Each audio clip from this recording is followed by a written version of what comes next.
friends! Is it summer where you are? In New Jersey, it's still a little chilly here.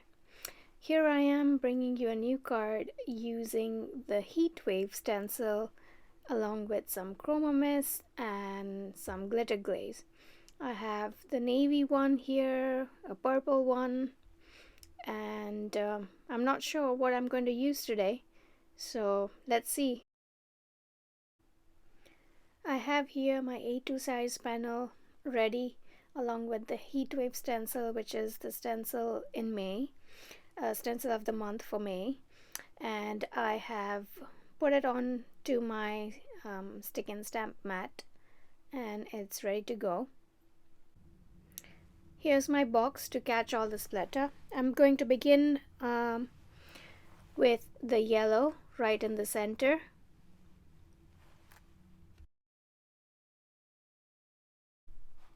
Next, I'm going to use pink, and since I'm using regular cardstock, it sort of absorbs the ink right away, so you have to be a little quick whilst deciding. And here I was debating a little whether I wanted it a little more pink or should I leave some space for the red.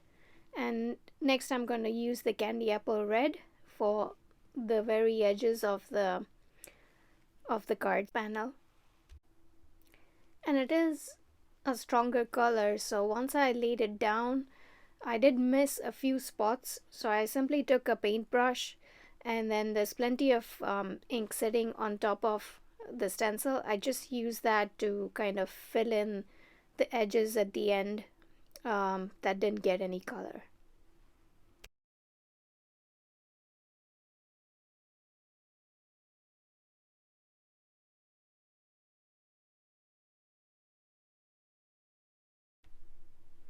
There's so much color on the stencil already. I figured it would make sense to take a fresh new A2 size panel and just lay it over, and it would make another great background to have in the stash.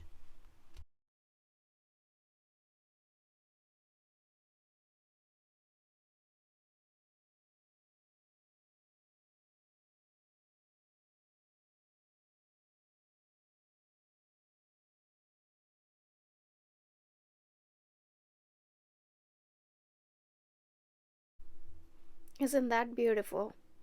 There we go. I'm gonna put these two to dry over on the side.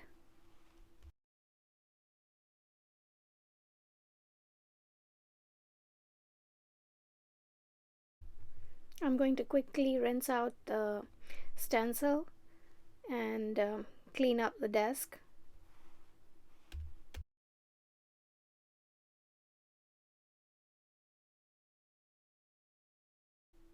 The stick and stamp mat bundle is available at the Brutus Monroe store online, and the cleaner that comes with it is so good. It just makes cleaning so easy.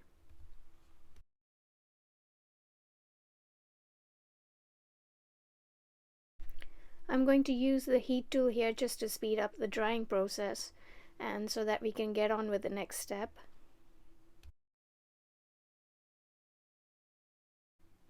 I positioned the stencil exactly where it was previously, and I'm using the fallen snow glitter glaze over it. Initially I had a few out, but decided to go with fallen snow as it matched really well.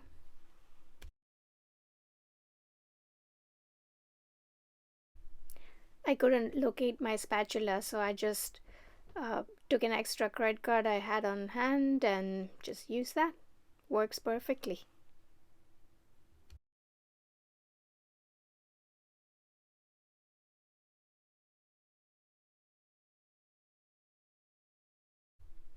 Looks like I missed a spot or two, and I just went back and made sure I covered the stencil completely. While that was drying on the side, I decided to use the beach bum stamp set, and the cute bear holding a drink in the Hawaiian shirt, decided to use him for this card. I'm going to ink up the image with some Copic friendly ink. I'm going to keep the coloring very simple since the background is so nice and bright. I want that to stand out. So I'm just going to use simple colors and not too much blending on the image itself.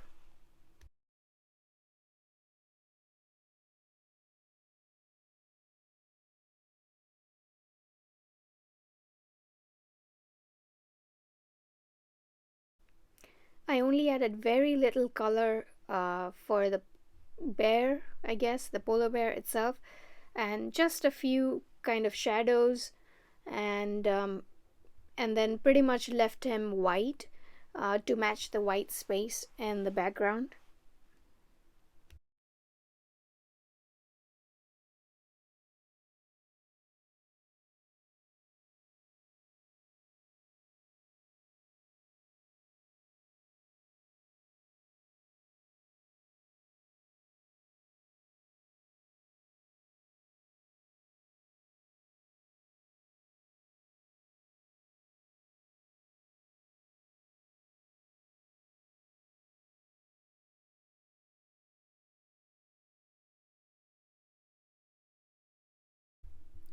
Next, I'm going to fussy cut the stamped image.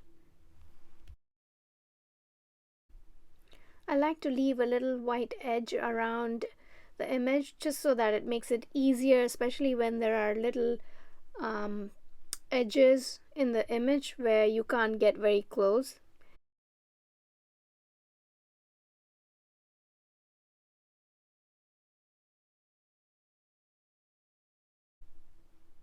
In the next step, what I did was I found a circle die I had that fit over the circle of the stencil, and I cut that out just for added dimension. I'm going to raise it with foam on the back so that it gives a little dimension to this card.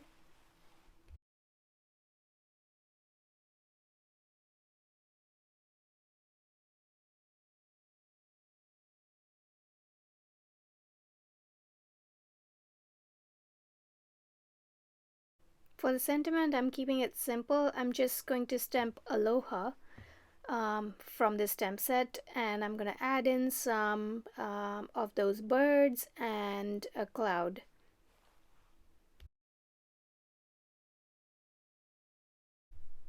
I'm using the detailed waterproof black ink. It's called Raven Black from Brutus Monroe.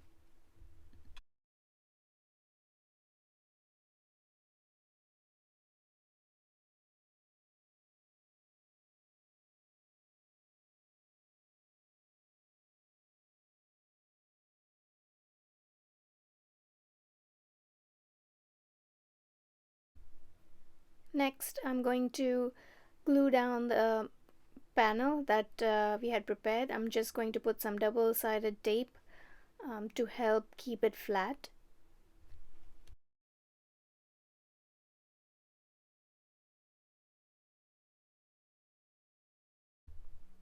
I'm just going to use some foam tape behind the circle and behind the bear.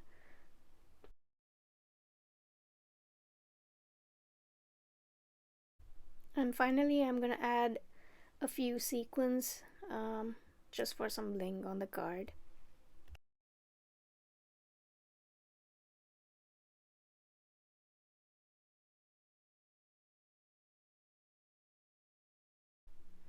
And that's it. Our card is all done using the Heatwave stencils, the Chroma Mists, and the Beach Bum stamp set.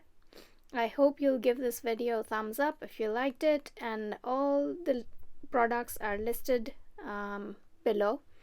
Thanks for joining me today.